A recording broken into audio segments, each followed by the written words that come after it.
Have you ever thought why those high voltage lines produce humming sound? Not only high voltage lines, but also power supplies, transformers, power meters, and high voltage distribution boxes. The one thing common in all these are they have coils inside them. The reason behind this is the magnetic field in transformer coils, which has a physical force acting upon those ferrous metals. And this is how those speakers work.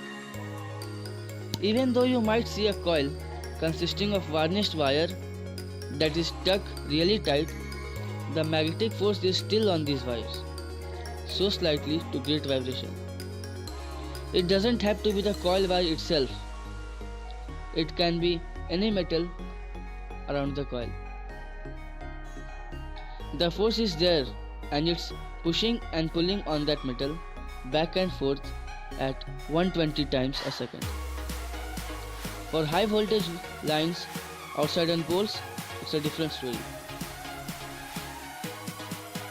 The audible noise emitted from high voltage lines is caused by discharge of energy that occurs when the electrical field strength on the conductor surface is greater than the breakdown strength of air.